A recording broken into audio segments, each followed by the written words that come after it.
Hey y'all, TC here, checking in from the 100-mile wilderness. I am here and have spent the whole day taking a zero in the woods at a campsite right here on Rainbow Lake with my Tramily. And we've been staring at Mount Katahdin all day. It's been absolutely wonderful. And today I decided to do a little project while we were hanging out, and I sat down my Tramily members one by one and asked them some questions to let you guys get to know them better, and maybe to share a little bit of information of some of the other hikers that are out here. I share a lot of my thoughts and feelings and my experiences, and I thought that it would be beneficial to other people, as well as interesting for me and my Tramily to look back on, kind of as a timepiece to see what other hikers are thinking these days and why other people are out here, motivations, challenges, strengths, things like that. I have 4 lovely faces for you guys to meet: Whispering Moose, Cyclo, Magpie, and Tech. And all of them will be answering the same questions in their own unique ways. So without further ado, my Tramily.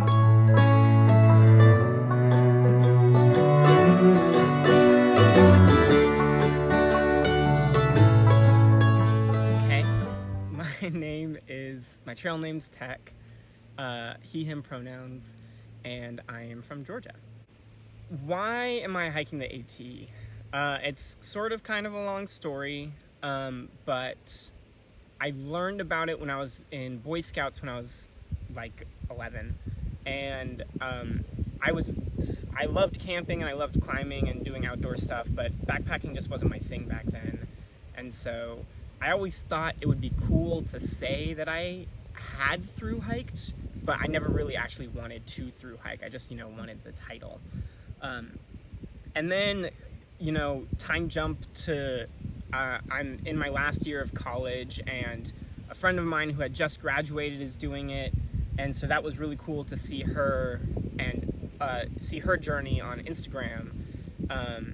And I was getting ready to graduate, and I wasn't quite ready to start applying for real world jobs, adult jobs sort of things, and so I just kind of wanted something to help me transition into that, and so I figured, why not just go leave for 5-6 months or whatever and hike, and so that's what I ended up deciding to do. Cyclo, he, him, and from Alabama.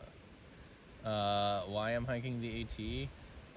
Partially it's because of being from Alabama and in the South and doing scouts growing up. It's just kind of one of those things it's always talked about of being oh, you should, it's right there, so do it. And I was I had interest in it, and then kind of died out during college and life, and then recent friends who said if it's something you want to do, just to do it.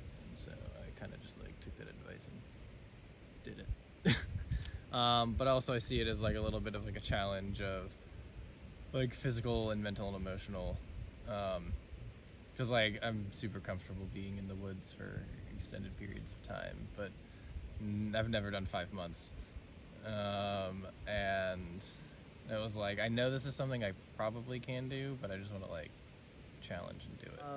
I'm Mainer from Maine, he, him. I hiked AT 2017, PCT 2019, Colorado Trail 2020, Arizona Trail 2020, and back to do the 100-mile wilderness. It was the first one. So I'm from Maine, and just so many people hike through, and it's not necessary. Don't live on a trail town, but just seeing it and all of the day hikes I go out on, but mainly one hiking Katahdin, and on a late August, and this guy's just bawling his eyes out. I cry a lot, so it's okay. Just finished his through hike, and couldn't touch the sign, couldn't get up there. I'm I want that, and I got up there and was nothing. Can we go get McDonald's? Which is such a bummer, but yeah. I'm Magpie. Pronouns are she, her, and I'm from Ohio. And I'm hiking the AT because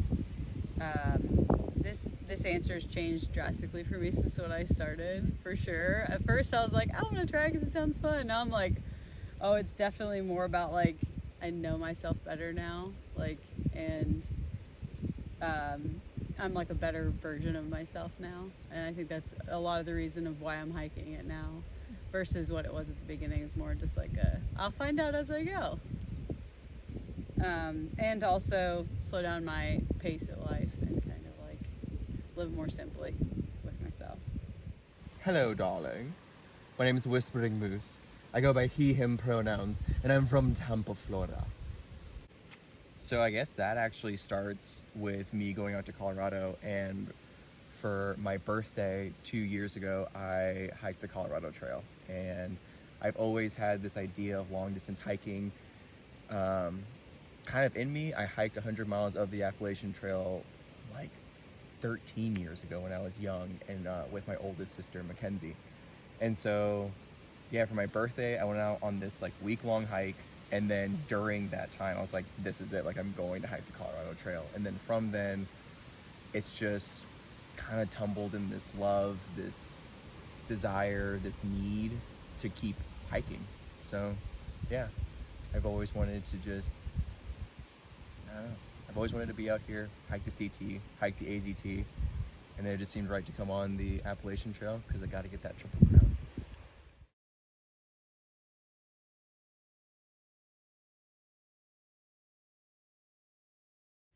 My favorite day on trail was the day that we spent up on Magpie Knob. It's just like one of my favorites. Well, we went up there and like hung out all day. We got up there at like 1 or 2 p.m. and hung out with friends all day. It was our Tramily, but then also it's like Moose caught up with us that day, so we talked to him for a few hours. There was a few other people up there that we got to see that we hadn't seen in a while, and hang out with them all afternoon, and then had the sunset there at Magpie Knob, which was really really pretty. And then also waking up the next morning and going up for sunrise was really cool. So getting both the sunset and sunrise, and it was just beautiful. I mean, the Grayson Highlands, hiking through with the ponies was super cool. I honestly just loved the day of the Virginia Creeper Trail, because like every day I had a Tramily of 7, and every day we hiked separately. But like that day we were all as a crew hiking together because it was super cruisy, and we didn't go up into the mountains, and we just strolled and like blue blazed and just could have roller skated the thing, and it was incredible. So that was like fun because we just never hiked 4 wide and chatted and this and that. So that was a really cool day. Not to name one, but more of just kind of like a few, when we just like adjust our miles to do goofy things. Like when we decided, you know what, we're gonna hike down the Priest and up over Thruhiker to get to Devil's Backbone Brewery, or like just kind of the days where we're just like, we still have a lot of miles or not a lot of miles. We just kind of like sit and just like be goofy and weird and just like hang out and have fun in that way. And like the Zero will probably be one of those. Also, like the 100-mile wilderness, the last few days have been really nice just because it's just like easier hiking and I'm not having to like think about every single step. So I do have a couple, just because it's so hard to pick one. Franconia Ridge, I feel like, is going to be a highlight of anybody's trip, especially if you have the sunshine. Like it's 360-degree views. It's one of the most iconic sights on the trail, and it was stunningly beautiful. However, so coming up from the Bigelows, I actually had some really good music playing at the time, and I crested the summit, and I had this moment that just smacked me in the face with emotion of just, I'm here and I did this and I exist in this space, and I'm the only one on this summit. I'm the only one that gets to exist in this space right now. And it was an amazing feeling of accomplishment, and also excitement for what's to come, and also this sadness that, you know, I'm in Maine and this trail is coming to an end, with this sense of accomplishment and just love for nature and where I was at the moment. Yeah. It's so hard to choose like the best day on trail because like so many are good for so many different reasons. But the thing that always comes to mind whenever someone asks me this question is there was a day where we were hiking through southern Pennsylvania, and it was before all of the rocks. And you, in southern Pennsylvania, hike through these large patches of farmland that I don't know if they're in active use, or at least when I was walking through them, it didn't look like it was actively being used. But this one particular afternoon, I was walking through some random farm, and I couldn't see anyone on the trail, and it was just like this super long stretch of farm, and off to the right, or off to the left, there were all these houses, and somebody on some porch somewhere was playing bagpipes, and it was just far enough away to not be annoying, but it was just like so pastoral and peaceful. And I was listening to music through my headphones at the time, but I don't know why I'd stopped to take my headphones out. But then when I heard the bagpipes, I thought, nah, this is just way better. And so I took my headphones out to listen to that as I hiked through the afternoon. And it was just like such a peaceful moment that I think is my favorite moment on trail.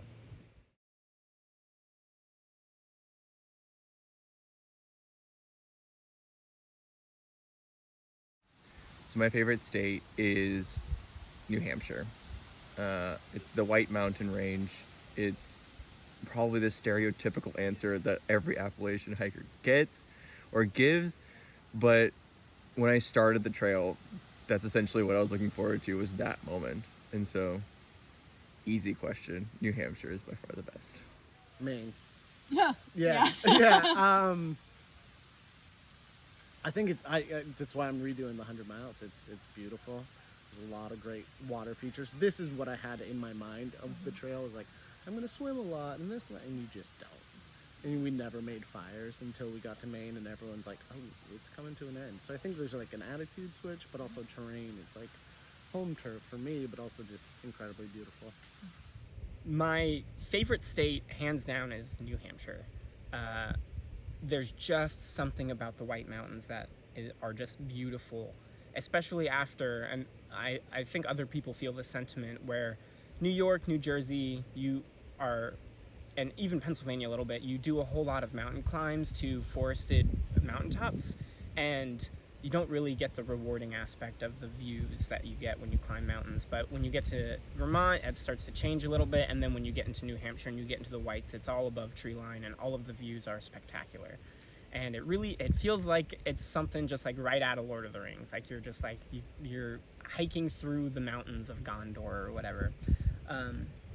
And it's just so stunning, and you can see for miles. And I got lucky that I was able to hike through them all with clear weather and stuff like that, and never had a bad day in the Whites where I was running away from rain or anything like that. So I really got to take my time through them and really appreciate everything. My favorite state was Virginia. Mostly, I mean, it was so long, but it felt like we followed spring the whole way through Virginia. So it was like 500 miles of just following like a good season, and we didn't have that much rain, so it was really nice. And also it had some of the best hostels on whole AT, so like Bear's Den, and was it Bear's Den? Is that what it's called? I think. Yeah. And Burke's Garden that we didn't stay at, but we went and had pancakes at. And I just really liked the Parisburg area. Like, I genuinely think I want to live there at some point in my life. I love Virginia so much. It was definitely a highlight for me. I don't know if I could pick a favorite because they're all kind of blending together right now. But like immediate standouts are, I really enjoyed New Hampshire, particularly like the Whites, just because we had spectacular views and weather.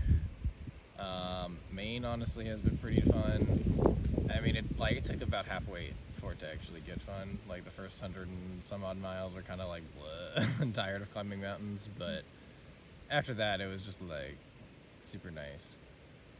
Least favorites, and this is also partially / unmemorable ones, Maryland and like Pennsylvania. Maryland because we went through it an entire day, so I don't remember any of it. And Pennsylvania just because it was longer than we all wanted it to be, and I think it was mainly that.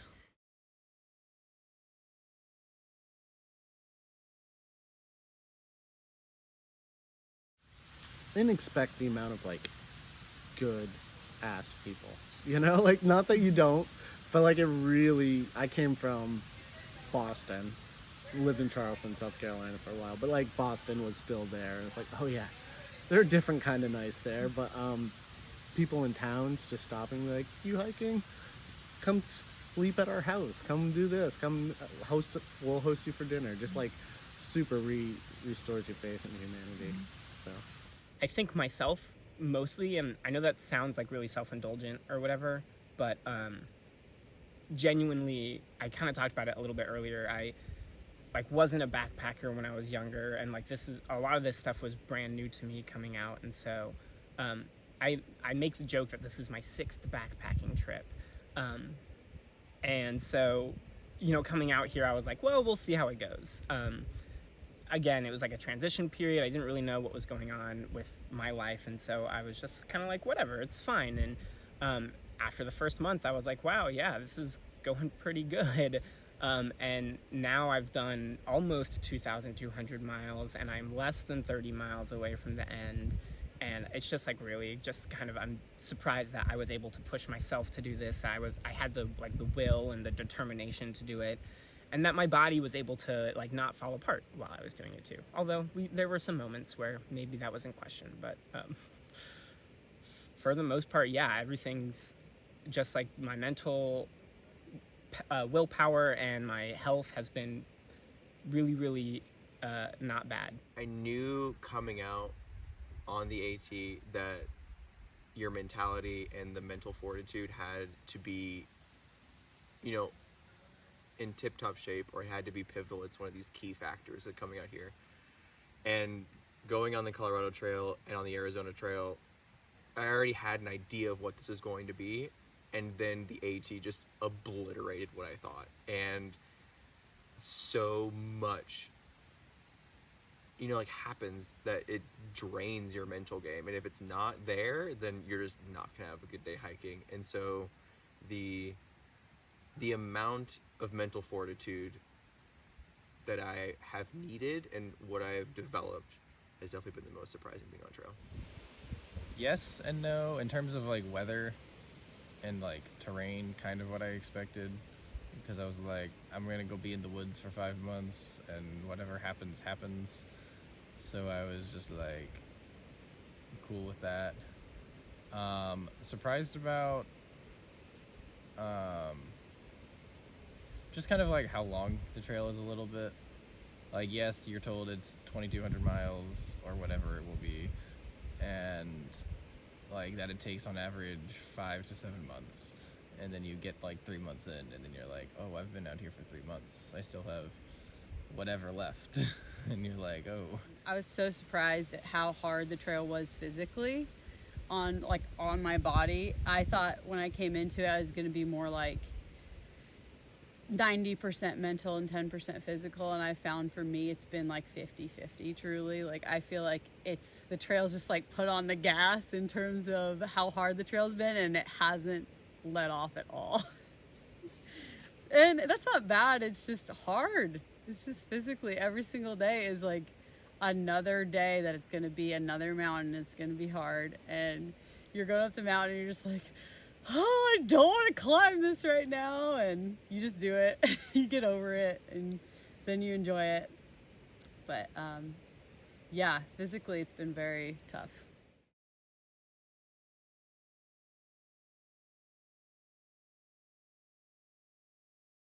I think there is definitely a correlation and a connection of some sort that's kind of neutral, because it can be both good and bad.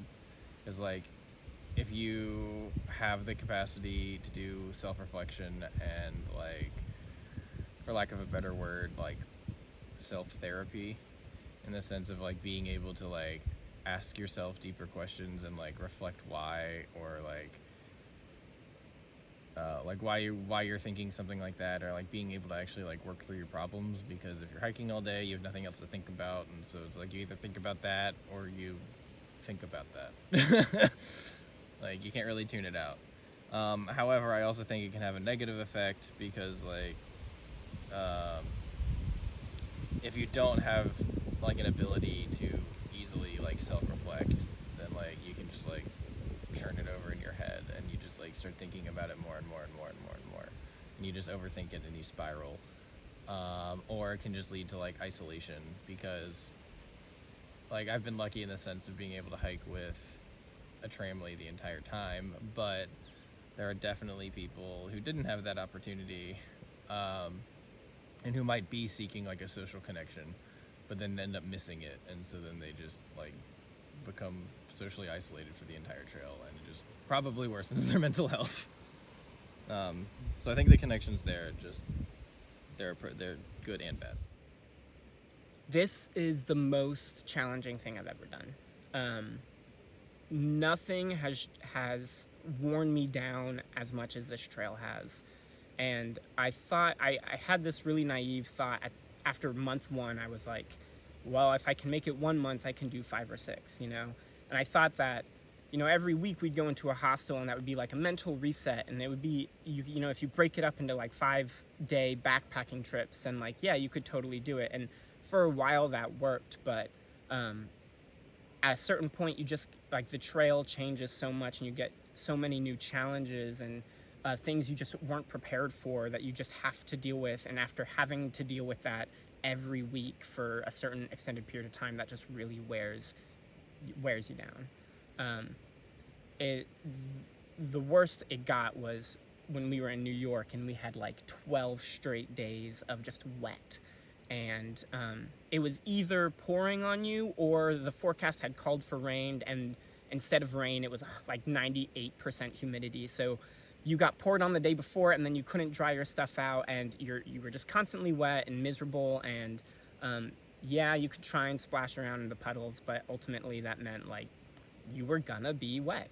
And it's fun for a time, and then then the athlete's foot happens, and then the trench foot or whatever, and you're just like, well, now this is a problem I have to deal with. And definitely that chips away at your willpower and your determination and stuff. And so mentally, this trail can drain you, and that's why I think it's really, really awesome that Tramilies are a thing, and like being a part of a group of people that can support you and help you. I know that I would not be this far ahead if it weren't for the Tramily that I had. So yeah, it's definitely mentally, it's really, really challenging. It's going to test you in ways that you never even thought, but if you have a good support system that like checks in on you and makes sure you're doing okay, then like you will be okay. Through hiking has honestly helped me through so much. It's one of the reasons why I keep getting drawn back to through hiking, is to see what my brain tells me as I'm out here. It's always this like mystery component, to where it's like, all right, what are we going to think about today? Where is my mind going to trail off to?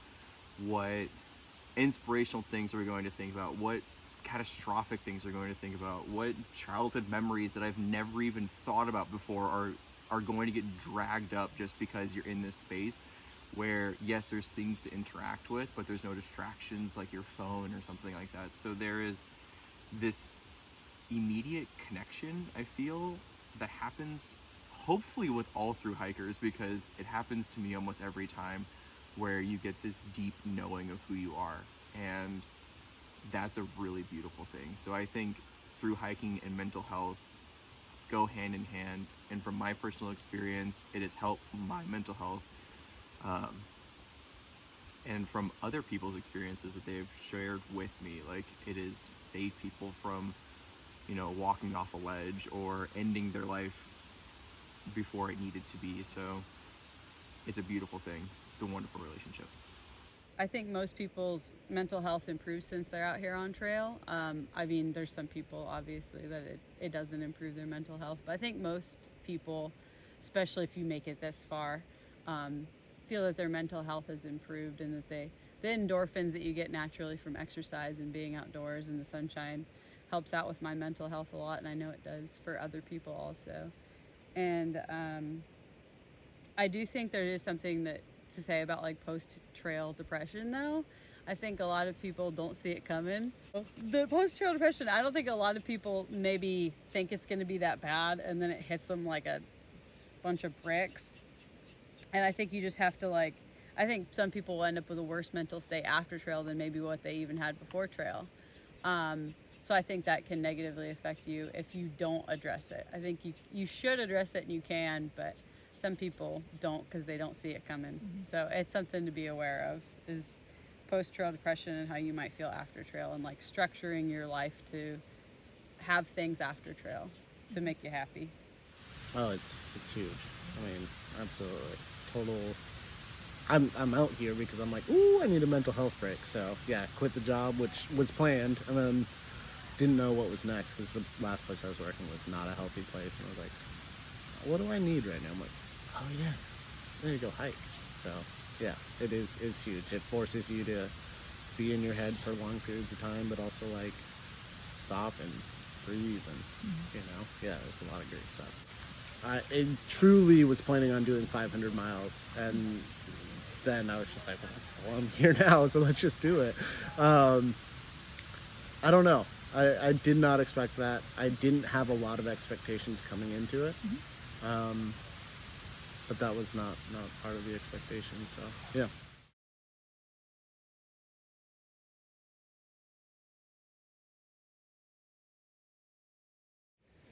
I think most obvious is like a new sense of self-confidence. Graduating college is cool, but degrees mean something, but they don't mean everything. And so like, yes, I can have a degree, but that doesn't mean I don't know, believe in myself. But out here, I mean, it's more tangible. It feels like you walked 2,200 miles. I did that. I have the pictures to prove it. I guess I have the degree to prove it, but it feels emotionally, it feels different. And being able to go, I guess what I'm trying to say is there's like having a degree, and then there's, hiking the AT. And that's just kind of how it is. It makes you just feel so awesome about yourself to say that you did that.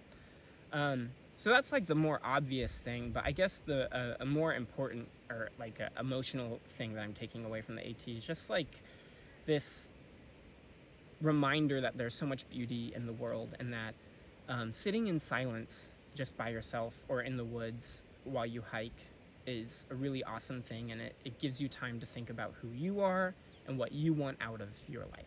And that's, you don't always get that in the hustle and bustle of everyday life.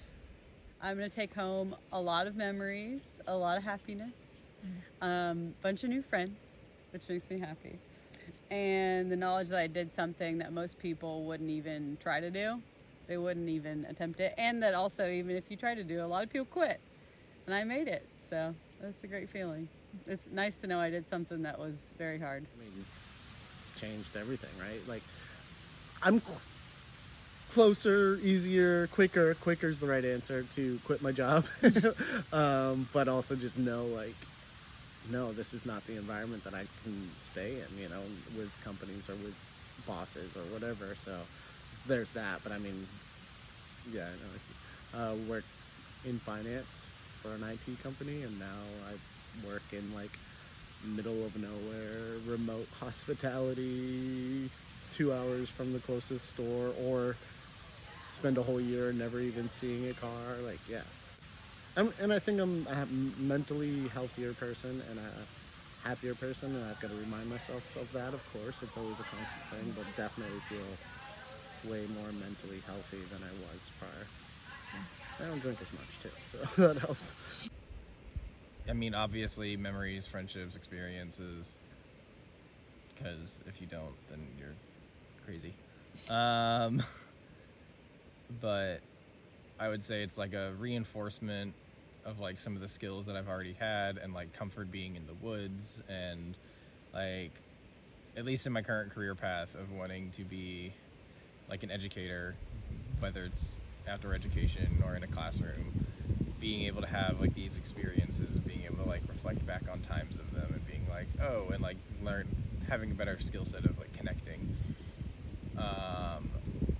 I also think like another one is like an improvement of like emotional support skills, or like being able to talk about hard things or problems that sometimes come up, because I know that was like a skill, that area in which I was lacking.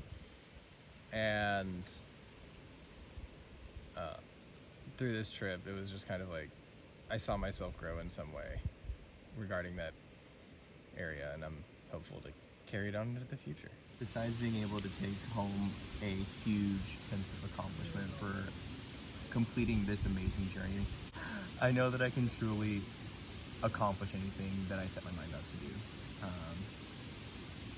I have the resolve, I have the drive, the determination, the support systems to kind of reach for the stars and know that I'm going to either hit what I'm aiming for or going to come really close to it, and that's a really cool feeling.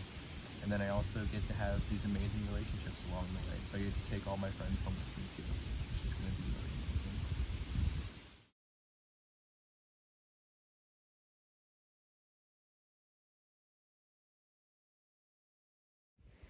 I would say just go pick a date and commit to it. I think so many people want to do something like this, but then they never actually commit. You have to make that step of being brave enough to commit to it. And then after that, I feel like a lot of things just fall into place in terms of then you'll figure out your gear, then you'll learn along the way. Like if you're willing to learn, you will learn.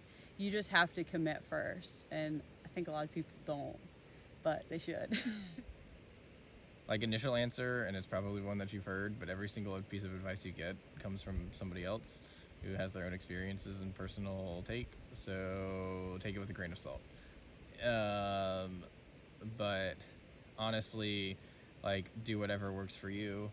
If you have a pack that weighs 50 pounds, if you can carry 50 pounds and not break your body, then go for it. If you decide to, like, you know, you like hiking in hiking boots, do it. Don't worry about people's gear preferences. And also, like, don't let people tell you, like, this is how you should hike the trail, because at the end of the day, it is your trail, and, like, it is your own experience, and other people will have influences on it, but still it's yours. But I would say if it's something you want to do, you should just make time and do it, and just start it right there. And maybe talk to other through hikers of the trail to just see what they say. So when I came out here, I knew that for my trail, I wanted to hike the whole thing. I wanted to get every mile, every inch, whatever. I was a purist, and I wanted to get the whole thing. And that was like a personal choice for me. And I didn't care about anyone else's opinions about my choice. That was what I wanted out of my hike. And I encountered a whole lot of people on the trail that kind of like scoffed at that a little bit and was like, that's not possible or whatever. And it always rubbed me the wrong way, but I always just let it roll off my shoulder, because it was their opinion and it didn't really matter. This is my hike and I wanted to do it the way I wanted to do it. And so my advice, I guess, for anyone who wants to hike a long trail or the AT or anything is to just do, like, you choose how you want to do it, and don't let anyone else tell you that you're doing it wrong or that the way you're doing is stupid or whatever. That's not what this is about. It's about you. It's about your hike. And then on the flip side, don't go telling people about their hikes and how they're doing it wrong. That's not your deal. It's not your hike. It's not your problem. It's hard, but it's a mental game after you get through the physical part. It really is a mental game, and that's it. But I mean, there's so many, right? Like, you can down to what socks to get or whatever, but it's really the mental game outside of all of your day-to-day. This is your best way to hike and set up camp and etc. But it's just knowing that it's going to be hard and that it's a grind. It's a couple of things. One is to just take the plunge. Trust yourself. You've done the research. You have the drive, or at least the desire, to start the trail, which is the biggest part of it. And have a lot of fun. There will be good days. There's going to be bad days. There's going to be horrific days. And there's going to be days that are just like this, that are so amazing that you wish that they lasted for a lifetime. And to hike your own hike. That's the biggest thing. Don't feel like you have to do anything by anyone else's timetables. Make sure that within yourself, you know that you are doing the things that you need to do for you to make you feel satisfied at the end of this trail. Yeah. Book your flight, drive your car, get to the trailhead, and take the plunge.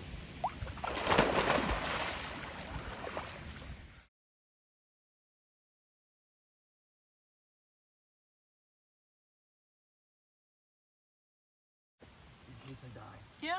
the part of the blooper reel. I may have to adjust it once you get down. Okay. Wow. The best place to do this segment.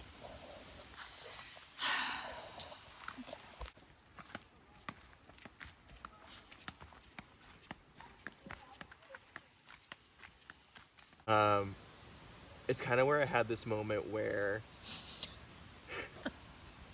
You're like going purple.